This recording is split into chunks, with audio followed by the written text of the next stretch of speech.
नमस्कार दोस्तों, कैसे हैं आप सभी। मैं विष्णु कुमार आप सभी का अपने YouTube चैनल के इस वीडियो पर हार्दिक स्वागत करता हूं। दोस्तों, इस वीडियो में हम लोग क्लास 10th के सेंटअप एग्जाम से जुड़े जो साइंस का क्वेश्चन पेपर है उसी से संबंधित ऑब्जेक्टिव प्रश्नों का सॉल्यूशन करने वाले हैं।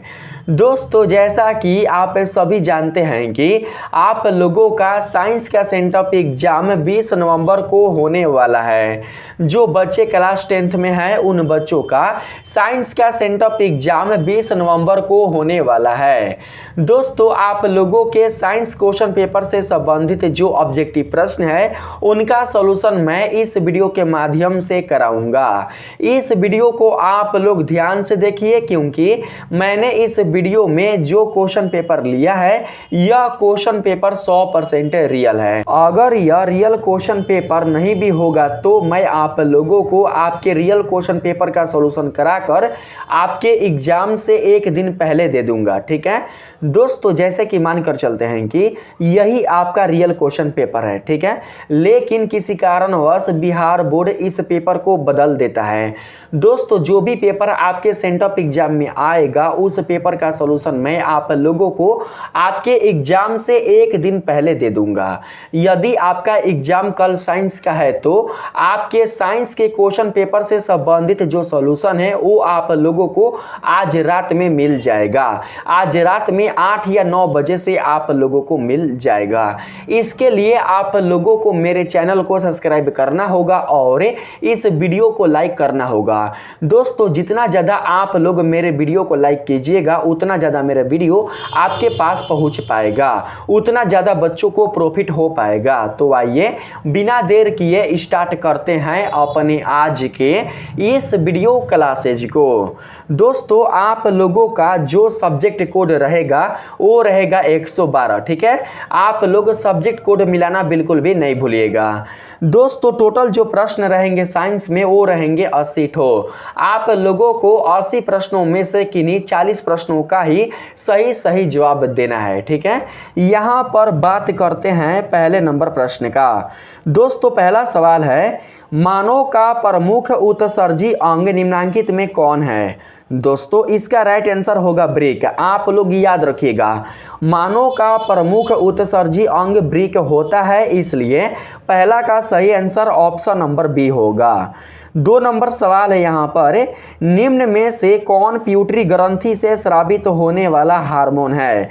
आप लोगों को हार्मोन का नाम बताना है। इसका सही आंसर होगा वृद्धि हार्मोन। ऑप्शन नंबर सी आपका राइट आंसर होगा। तीसरा सवाल है, पुष्प का नर जननांग कहलाता है। पुष्प का नर जननांग क्या कहलाता है, यही आप लोगों को बताना है। दोस्तों, पुष्प का नर जननांग पुंकेसर कहलाता है। क्या कहलाता है? पुंकेसर।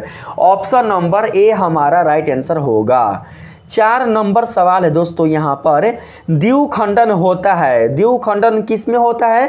तो दोस्तों, द्विखंडन अमीबा में भी होता है, पैरामीशियम में भी होता है और लीशमानिया में भी होता है। इसलिए 4 का सही आंसर ऑप्शन नंबर डी होगा।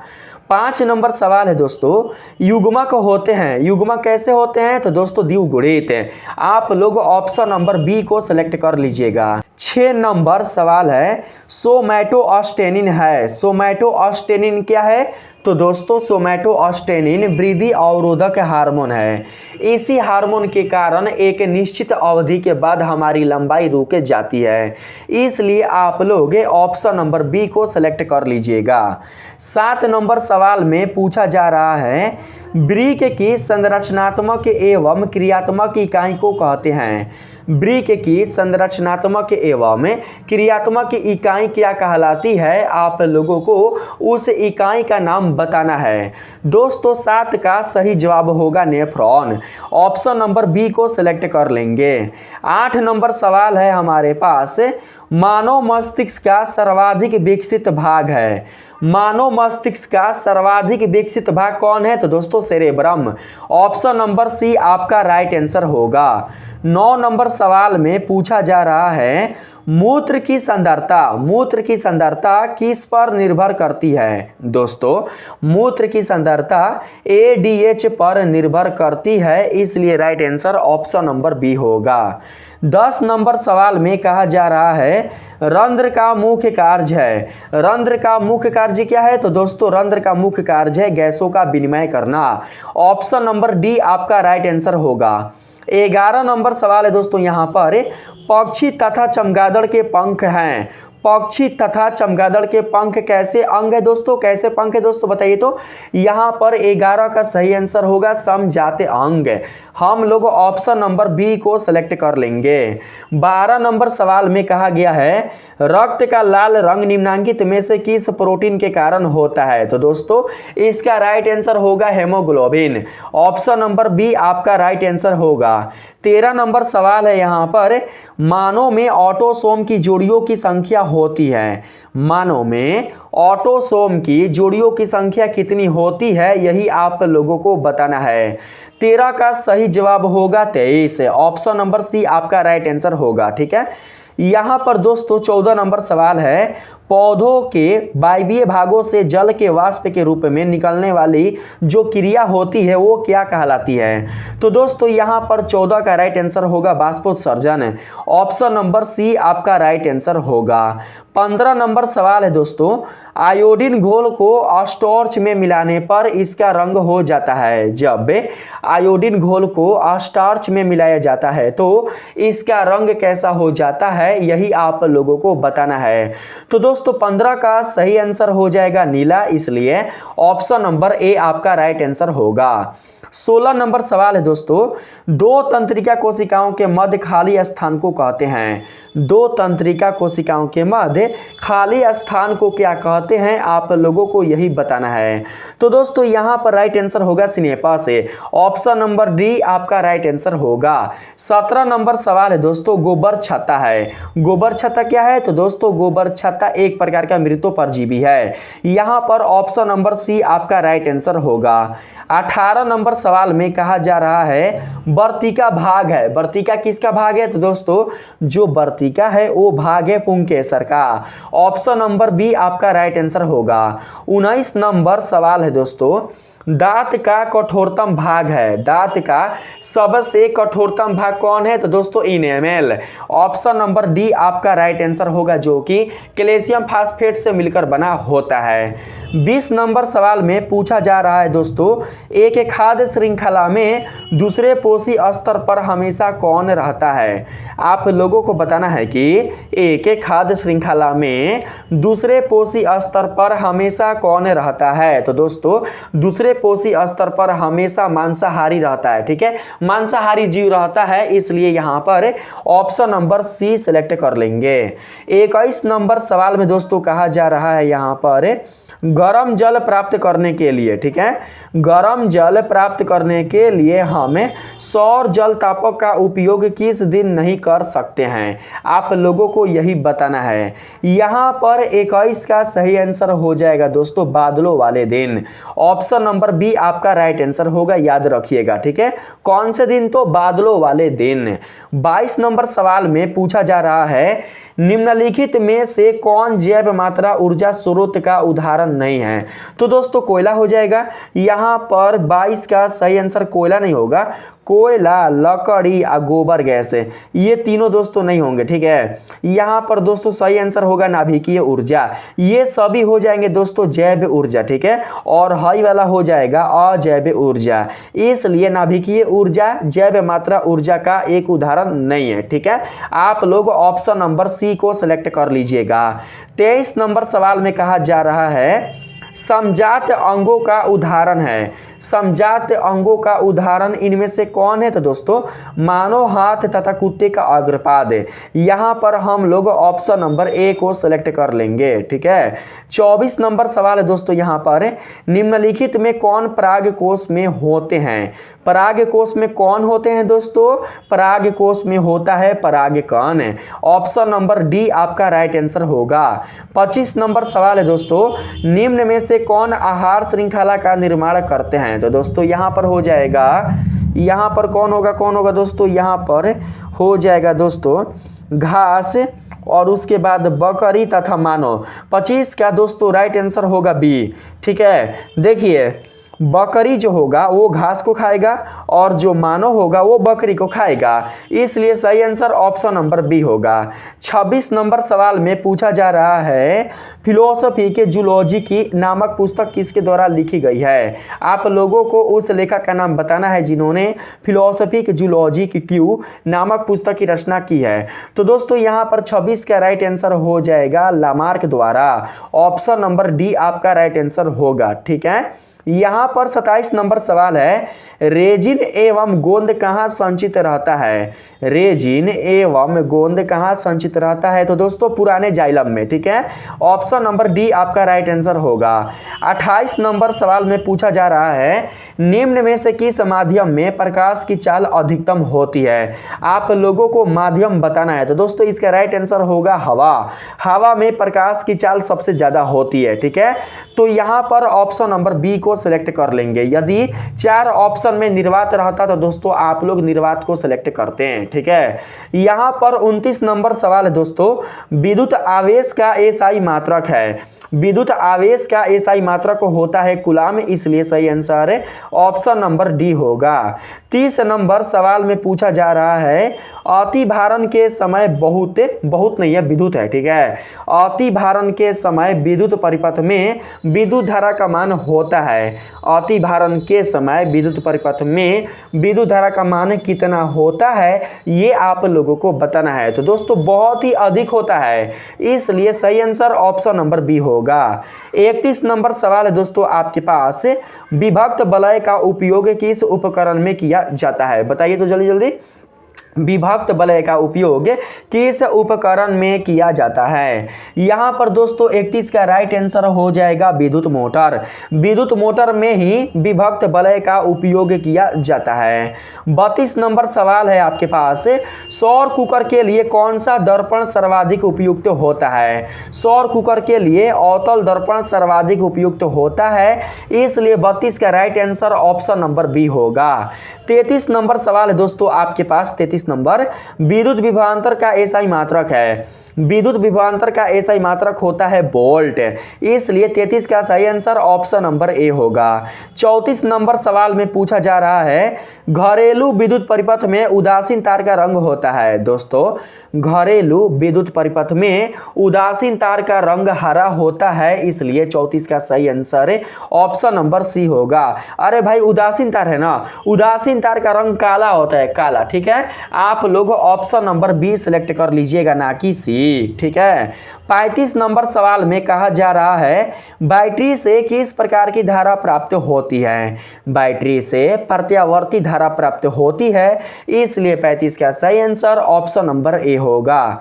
36 नंबर सवाल में पूछा जा रहा है दोस्तों सघन माध्यम से विरल माध्यम में प्रवेश करने पर आपतन कोण तथा अपवर्तन कोण में क्या संबंध रहता है। आप लोगों को संबंध का जो दोस्तों नाम है वो बताना है। ठीक है, तो दोस्तों यहाँ पर 36 का हमारा राइट आंसर हो जाएगा अपवर्तन कोण बड़ा होता है। यही दोस्तों संबंध रहता है कब, जब सघन माध्यम से विरल माध्यम में प्रकाश प्रवेश करता है तब। ठीक है, यहाँ पर 37 नंबर सवाल है समांग माध्यम में प्रकाश गमन करता है।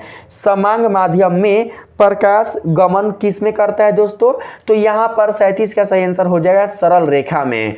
आप लोग ऑप्शन नंबर ए को सिलेक्ट कर लीजिएगा। यहाँ पर 38वां सवाल है लेंस का सूत्र है। लेंस का सूत्र क्या होता है, लेंस का सूत्र होता है दोस्तों 1/v - 1/u = 1/f है। यही लेंस सूत्र हो जाएगा। यदि हम इसमें प्लस कर दें तो दोस्तों यह हो जाएगा दर्पण सूत्र। आप लोग ऑप्शन नंबर बी को सिलेक्ट कर लीजिएगा। 39 नंबर सवाल में कहा जा रहा है, यहाँ पर 39 नंबर सवाल में कहा गया दृश्य प्रकाश में किस वर्ण का तरंगदैर्घ्य अधिकतम होता है। तो दोस्तों यह बहुत ही आसान है, इसका राइट आंसर होगा लाल। 39 का सही आंसर लाल होगा, आप लोग सेलेक्ट कर लीजिएगा ऑप्शन नंबर डी। ठीक है, ऑप्शन नंबर डी 39 का सही आंसर होगा। 40 नंबर सवाल में पूछा जा रहा है 40 नंबर सवाल में किसी लेंस की फोकस दूरी 1 मीटर है, उसकी क्षमता होगी। किसी लेंस की फोकस दूरी 1 मीटर है, उसकी क्षमता क्या होगी? तो दोस्तों उसकी क्षमता होगी 1 डायोप्टर। आप लोग ऑप्शन नंबर सी को सिलेक्ट कर लीजिएगा। 41 नंबर सवाल में पूछा जा रहा है, निम्नलिखित में से कौन सा पद विद्युत परिपथ में विद्युत शक्ति को निरूपित नहीं करता है? तो दोस्तों यहां पर 41 का राइट आंसर होगा IR²। ठीक है, IR² विद्युत शक्ति को बिल्कुल भी निरूपित नहीं करता है। आप लोग ऑप्शन नंबर बी को सिलेक्ट कर लीजिएगा। 42 नंबर सवाल में पूछा जा रहा है, प्रतिरोध का मान बढ़ाने के लिए प्रतिरोधों को जोड़ा जाना चाहिए। प्रतिरोधों को किस क्रम में जोड़ा जाना चाहिए? आप लोगों को क्रम का नाम बताना है। तो दोस्तों यहां पर होगा पार्श्व यानी कि समांतर। ठीक है, समांतर क्रम में जोड़ा जाना चाहिए। Option number B right answer होगा। 43 नंबर सवाल है दोस्तों, यहां पर मूत्र का पीला रंग किस वर्ण के कारण होता है? जब भी हम बीमार होते हैं तो हमारे यूरिन का रंग दोस्तों पीला हो जाता है। पीला किसके कारण होता है, किस वर्ण के कारण होता है? आप लोगों को उस वर्ण का नाम बताना है। तो दोस्तों 43 का सही आंसर हो जाएगा यूरोक्रोम। ऑप्शन नंबर बी आपका राइट आंसर होगा यूरोक्रोम। ठीक है, यहां पर 44 नंबर सवाल है, निम्नलिखित में से कौन नवीकरणीय ऊर्जा का स्रोत नहीं है? नवीकरणीय ऊर्जा का स्रोत है तो दोस्तों यहां पर आपका राइट आंसर कौन होगा? तो दोस्तों यहां पर आपका राइट आंसर हो जाएगा पेट्रोल। ठीक है, पेट्रोल बिल्कुल भी नवीकरणीय ऊर्जा का स्रोत नहीं है, बल्कि यहां पर पवन, जल और सूर्य ये तीनों दोस्तों नवीकरणीय ऊर्जा का स्रोत होंगे। ठीक है, यहां पर 45 नंबर सवाल है, लैंगिक जनन संचारित रोग है। लैंगिक जनन संचारित रोग है, कौन सा रोग है दोस्तों? कौन सा रोग है? तो यहां पर 45 का सही आंसर होगा एड्स। लैंगिक जनन संचारित रोग है एड्स वाला। ठीक है, ऑप्शन नंबर सी आपका सही आंसर होगा, आप लोग याद रखिएगा। 46 नंबर सवाल में पूछा जा रहा है, निम्नलिखित में से कौन विद्युत का सुचालक है? तो दोस्तों यहां पर हो जाएगा ग्रेफाइट। यहां पर आयोडीन, प्लास्टिक, सल्फर ये तीनों ही दोस्तों विद्युत का सुचालक नहीं होंगे, क्योंकि दोस्तों ये सभी के सभी अधातु हैं। ग्रेफाइट भी अधातु है, लेकिन इसमें विद्युत का जो दोस्तों चालकता है उसका गुण पाया जाता है, इसलिए यह दोस्तों आपका राइट आंसर होगा इस प्रश्न का। ठीक है, यहां पर 47 नंबर सवाल में पूछा जा रहा है, निम्नलिखित में से कौन पारिस्थितिकी तंत्र का एक जैव घटक हो सकता है? तो यहां पर 47 का राइट आंसर होगा कवक। ऑप्शन नंबर बी हमारा राइट आंसर होगा। 48 नंबर सवाल है दोस्तों, विद्युत उपकरण का धातु आवरण जोड़ा जाता है। विद्युत उपकरण का धातु आवरण किस में जोड़ा जाता है या किससे जोड़ा जाता है? तो दोस्तों 48 का सही आंसर हो जाएगा यहां पर भूतार से, यानी कि भूमिगत तार से जोड़ा जाता है। ऑप्शन नंबर बी आपका राइट आंसर होगा। 49 नंबर सवाल है, निम्नलिखित में से किसमें विद्युत मोटर का उपयोग होता है? आप लोगों को बताना है कि इनमें से किसमें विद्युत मोटर का उपयोग होता है। तो दोस्तों 49 का सही आंसर होगा इनमें सभी। विद्युत पंखा में, टेप रिकॉर्डर में, लेथ मशीन में, इन तीनों में ही विद्युत मोटर का प्रयोग होता है, इसलिए इसका right answer option number D होगा। 50 नंबर सवाल है दोस्तों, यहाँ पर दो हल्के नाभिकों के जुड़कर एक भारी नाभिक बनने की क्रिया को कहते हैं। दो हल्के नाभिकों के जुड़कर एक भारी नाभिक बनने की क्रिया को क्या कहते हैं? तो दोस्तों नाभिकीय संलयन। नाभिकीय संलयन कहा जाता है, इसलिए 50 का सही आंसर ऑप्शन नंबर ए होगा। 51 नंबर सवाल में पूछा जा रहा है, कार्बन आधुनिक आवर्त सारणी के किस वर्ग का सदस्य है? दोस्तों कार्बन आधुनिक आवर्त सारणी के वर्ग 14 का सदस्य है, इसलिए 51 का सही आंसर है ऑप्शन नंबर सी होगा। 52 नंबर सवाल में कहा गया है, बॉक्साइट निम्नांकित में से किस धातु का अयस्क है? बॉक्साइट निम्नांकित में से किस धातु का अयस्क है? आप लोगों को उस धातु का नाम बताना है। तो दोस्तों धातु का नाम होगा एल्युमिनियम। एल्युमिनियम दोस्तों आपका राइट आंसर होगा 52 का। आप लोग ऑप्शन नंबर ए को सेलेक्ट कर लीजिएगा। 53 नंबर सवाल में कहा जा रहा है, कमरे के ताप पर द्रव अवस्था में रहने वाली धातु है। कमरे के ताप पर द्रव अवस्था में रहने वाली धातु कौन है? आप लोगों को उस धातु का नाम बताना है। इसका राइट आंसर होगा पारा, ना कि ब्रोमीन। अगर दोस्तों यहाँ पर पूछता ना कमरे के ताप पर द्रव अवस्था में रहने वाली अधातु कौन है, तब जाकर आपका सही आंसर ब्रोमीन होता, लेकिन यहाँ पर दोस्तों धातु है, इसलिए दोस्तों हम लोग यहाँ पर पारा को सिलेक्ट कर लेंगे। अगर आपके एग्जाम में ऑप्शन में अगर दोस्तों आप लोगों को मरकरी नहीं भी मिलेगा तो आप लोग मरकरी ही सिलेक्ट कीजिएगा, क्योंकि पारा को ही मरकरी कहा जाता है। यहाँ पर 54 नंबर सवाल है दोस्तों, सोडियम की संयोजकता क्या है? सोडियम की संयोजकता 1 होती है, ठीक है। यहाँ पर ऑप्शन नंबर ए आपका राइट आंसर होगा। 55 नंबर सवाल है दोस्तों, यहाँ पर जिप्सम का रासायनिक सूत्र है। जिप्सम का रासायनिक सूत्र क्या है? जिप्सम का रासायनिक सूत्र होता है COSO4 × 2H2O। यहाँ पर ऑप्शन नंबर डी आपका राइट आंसर होगा। 56 नंबर सवाल में पूछा जा रहा है अधिकतर धातुओं के ऑक्साइड होते हैं। अधिकतर धातुओं के ऑक्साइड क्षारीय होते हैं। कैसे होते हैं? क्षारीय, जिन्हें कभी कभी भास्मिक भी कहा जाता है। यहाँ पर 56 का right answer option number A होगा। 57 नंबर सवाल है दोस्तों, यहाँ पर नाइट्रोजन के अणु में 2 परमाणुओं के बीच कितने आबंध हैं? दोस्तों नाइट्रोजन के अणु में 2 परमाणुओं के बीच 3 आबंध होते हैं, इसलिए इसका right answer option number C होगा। 58 नंबर सवाल में पूछा जा रहा है सोडियम के बाह्यतम शेल में कितने इलेक्ट्रॉन विद्यमान हैं? दोस्तों आप लोग जानते हैं कि सोडियम की परमाणु संख्या 11 होता है। जब आप इसका इलेक्ट्रॉनिक विन्यास कीजिएगा तो इसका इलेक्ट्रॉनिक विन्यास हो जाएगा 2 8 1। दोस्तों जो बाहरी कक्षा में इलेक्ट्रॉन होते हैं उसी इलेक्ट्रॉन को कहा जाता है कौन सा इलेक्ट्रॉन? तो दोस्तों कहा जाता है बाह्यतम शेल वाला इलेक्ट्रॉन। तो दोस्तों आप देख सकते हैं कि सोडियम के बाह्यतम शेल में 1 इलेक्ट्रॉन उपस्थित है, इसलिए इसका right answer option number D होगा, ठीक है। 59 नंबर सवाल है यहाँ पर निम्नांकित में से कौन सी धातु उसके गलित क्लोराइड का वैद्युत अपघटन करके प्राप्त किया जाता है? तो दोस्तों यहाँ पर 59 का सही आंसर हो जाएगा हमारे पास कॉपर। ऑप्शन नंबर बी को सेलेक्ट कर लेंगे। 60 नंबर सवाल है दोस्तों, कोई धातु ऑक्सीजन के साथ अभिक्रिया कर उच्च गलनांक वाला यौगिक बनाता है, यह यौगिक जल में विलय है। यह तत्व निम्नलिखित तत्वों में से कौन हो सकता है? आप लोगों को उस तत्व का नाम बताना है। तो दोस्तों यहाँ पर 60 का सही आंसर हो जाएगा ऑप्शन नंबर डी यानी कि कैल्शियम। ऑप्शन नंबर डी आपका राइट आंसर होगा। 61 नंबर सवाल है फिनोल्फैथलीन सूचक का क्षारीय माध्यम में कैसा रंग होता है? फिनोल्फैथलीन सूचक का क्षारीय माध्यम में कैसा रंग होता है? आप लोगों को रंग का नाम बताना है। तो दोस्तों 61 का सही आंसर होगा गुलाबी। ऑप्शन नंबर बी आपका सही आंसर हो जाएगा। 62 नंबर सवाल है एसिटिक अम्ल का IUPAC नाम है। एसिटिक अम्ल का IUPAC नाम क्या है? तो दोस्तों एथेनोइक अम्ल। ऑप्शन नंबर बी आपका राइट आंसर होगा। 63 नंबर सवाल में पूछा जा रहा है निम्नांकित में से कौन सी धातु तनु H2SO4 से अभिक्रिया नहीं करती है? आप लोगों को उस धातु का नाम बताना है। तो दोस्तों यहाँ पर 63 का सही आंसर होगा कॉपर, इसलिए हम लोग ऑप्शन नंबर सी को सेलेक्ट कर लेंगे। 64 नंबर सवाल में पूछा जा रहा है निम्नांकित में धातुओं का युग्म कौन है? निम्नांकित में धातुओं का जो युग्म है वो दोस्तों है सोडियम कैल्शियम, इसलिए हम लोग ऑप्शन नंबर ए को सिलेक्ट कर लेंगे, ठीक है। यहाँ पर 65 नंबर सवाल है दोस्तों हीरा अपरूप है। हीरा किसका अपरूप है? तो दोस्तों हीरा अपरूप है कार्बन का, इसलिए आप लोग ऑप्शन नंबर बी ही सिलेक्ट कीजिएगा। 66 नंबर सवाल है तांबा की परमाणु संख्या होती है। दोस्तों तांबा की परमाणु संख्या 29 होती है और जिंक की परमाणु संख्या 30 होती है। एस्केडियम की 21 होती है, वेनेडियम की 22 होती है, ठीक है।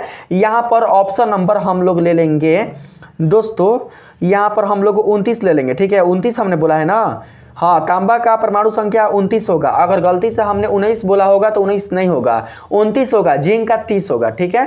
आप लोग ऑप्शन नंबर डी को सिलेक्ट कर लीजिएगा, ठीक है। यहाँ पर 67 नंबर सवाल है दोस्तों ऑक्जेलिक अम्ल पाया जाता है। ऑक्जेलिक अम्ल किस में पाया जाता है? तो दोस्तों टमाटर में, इसलिए आप लोग ऑप्शन नंबर डी को सिलेक्ट कर लीजिएगा। टमाटर के अलावा ऑक्जेलिक अम्ल अमरूद में भी पाया जाता है। दोस्तों ये सारा चीज मैंने अपने चैनल पर पढ़ा दिया है। यदि आप लोग मेरे चैनल पर पढ़ना चाहते हैं तो दोस्तों आप लोग मेरे चैनल पर जाकर आप लोग लिस्ट में जाइए, लिस्ट में आपको सारा वीडियो मिल जाएगा, ठीक है। यहाँ पर 68 नंबर सवाल है दोस्तों। 68 नंबर में कहा गया है निम्नलिखित में कौन सी धातु ठंडे और गर्म जल से अभिक्रिया नहीं करती है? आप लोगों को धातु का नाम बताना है। यहाँ पर सही आंसर होगा मैग्नीशियम, ठीक है। हम लोग ऑप्शन नंबर ए को सेलेक्ट कर लेंगे। 69 नंबर सवाल में पूछा जा रहा है निम्नांकित में से कौन अलगम है? ठीक है, निम्नांकित में से कौन अमलगम है? अलगम नहीं, अमलगम है, अमलगम। तो दोस्तों यहाँ पर 69 का सही आंसर होगा कॉपर जिंक। कौन होगा? Copper zinc. Option number A आपका राइट आंसर होगा। 70 नंबर सवाल में कहा गया है निम्नांकित में से कौन धातु विद्युत का सबसे अच्छा सुचालक है? तो दोस्तों एल्युमिनियम। एल्युमिनियम नहीं, एजी भी है दोस्तों, चांदी होगा। ठीक है, एल्युमिनियम के साथ अगर यहाँ पर चांदी है तो हम लोग चांदी को ही सिलेक्ट करेंगे। ऑप्शन नंबर सी आपका राइट आंसर होगा। आपने पढ़ा भी होगा कि चांदी विद्युत धारा के लिए बहुत ही दोस्तों एक अच्छा चालक है। ठीक है, यहाँ पर 71 नंबर सवाल में कहा गया है निम्नांकित में से कौन सी धातु जिंक सल्फेट के विलयन से जिंक को विस्थापित कर सकती है? आप लोगों को उस धातु का नाम बताना है जो जिंक धातु से, जिंक धातु नहीं है, जिंक सल्फेट के विलयन से जिंक को विस्थापित कर सकती है। यहां पर 71 का राइट आंसर हो जाएगा कॉपर। ऑप्शन नंबर डी को सिलेक्ट कर लेंगे। यहां पर अगर हम बात करें 72 नंबर में, तो दोस्तों इसमें कहा गया है कोई तत्व ऑक्सीजन से संयोग कर ऑक्साइड बनाता है, यह अभिक्रिया कहलाती है। कोई तत्व ऑक्सीजन से संयोग कर ऑक्साइड बनाता है तो यह अभिक्रिया क्या कहलाती है? तो दोस्तों यह अभिक्रिया कहलाती है ऑक्सीडेशन यानी कि उपचयन। ऑप्शन नंबर ए आपका राइट आंसर होगा। ठीक है, 73 नंबर सवाल में कहा गया है सूर्य के प्रकाश का अवशोषण करके घटित होने वाली अभिक्रिया कहलाती है। दोस्तों जब भी कोई अभिक्रिया सूर्य के प्रकाश की उपस्थिति में होती है तो उस अभिक्रिया को प्रकाश रासायनिक अभिक्रिया कहा जाता है, इसलिए इसका सही आंसर ऑप्शन नंबर बी होगा। 74 नंबर सवाल में कहा गया है PbOH किस प्रकार का लवण है? दोस्तों इसमें OH आया है। OH प्रतीक होता है किसका? तो दोस्तों क्षार का, और H प्रतीक होता है किसका? तो अम्ल का। लेकिन यहाँ पर दोस्तों आया हुआ है OH, इसलिए हम लोग समझेंगे कि यह लवण है कौन सा? तो दोस्तों क्षारीय। इसलिए आप लोग ऑप्शन नंबर सी सिलेक्ट कीजिएगा। कौन सा लवण? क्षारकीय लवण। ठीक है, यहाँ पर अगर हम बात करें 75 नंबर में, तो दोस्तों 75 नंबर सवाल में कहा गया है शुद्ध जल का पीएच मान कितना होता है? तो दोस्तों यह क्वेश्चन कई बार बिहार बोर्ड द्वारा पूछा जा चुका है। शुद्ध जल का पीएच मान दोस्तों 7 होता है, 7 होता है। इसे आप लोग बिल्कुल भी नहीं भूलिएगा। ठीक है, ऑप्शन नंबर बी को सिलेक्ट कर लेंगे। 76 नंबर सवाल में कहा गया है अपशिष्ट प्रबंधन की नई धारणा क्या है? अपशिष्ट प्रबंधन की नई धारणा कमी, पुनर्चालन, पुनरुपयोग सभी है, इसलिए 76 का सही आंसर हो जाएगा ऑप्शन नंबर डी। 77 नंबर सवाल में कहा गया है दोस्तों पॉलीथीन थैलों के बदले किस प्रकार के थैले का इस्तेमाल किया जाना चाहिए? तो दोस्तों यहाँ पर सभी हो जाएगा, जूट का थैला, कपड़ा का थैला, कागज का थैला, बस प्लास्टिक का थैला नहीं होना चाहिए। 77 का राइट आंसर होगा हमारे पास ऑप्शन नंबर डी वाला। 78 नंबर सवाल है दोस्तों यहाँ पर कोयला एवं पेट्रोलियम में कौन से तत्व पाए जाते हैं? दोस्तों कोयला एवं पेट्रोलियम में नाइट्रोजन भी पाए जाते हैं, हाइड्रोजन भी पाए जाते हैं और सल्फर भी पाए जाते हैं, इसलिए इसका राइट आंसर इनमें से सभी होगा। ठीक है, ऑप्शन नंबर डी। 79 नंबर सवाल में कहा गया है वर्षा जल को भूमिगत जल स्तर तक पहुंचाने के लिए निम्नलिखित में किसका प्रयोग होता है? तो दोस्तों यहां पर हो जाएगा ए और बी दोनों, बोरवेल और डॉगवेल, इन दोनों का ही प्रयोग होता है, इसलिए right answer option number C होगा। 80 नंबर सवाल में कहा गया है दोस्तों तत्वों के निम्नलिखित युग्मों में से कौन सा युग्म परमाणु संख्या 19 और 22 के मध्य स्थित है? दोस्तों 19 के बाद आता है 20 और उसके बाद आता है 21 और 21 के बाद आता है 22 है। 19 और 22 के बीच में कौन है? 20 और 21। 20 की दो यहाँ पर दोस्तों जो 20 आप देख रहे हैं 20 होता है कैल्शियम की परमाणु संख्या और 21 होता है एस्केडियम की परमाणु संख्या, तो यहाँ पर हम कैल्शियम एस्केडियम ले लेंगे। ठीक है, ऑप्शन नंबर बी आपका राइट आंसर होगा।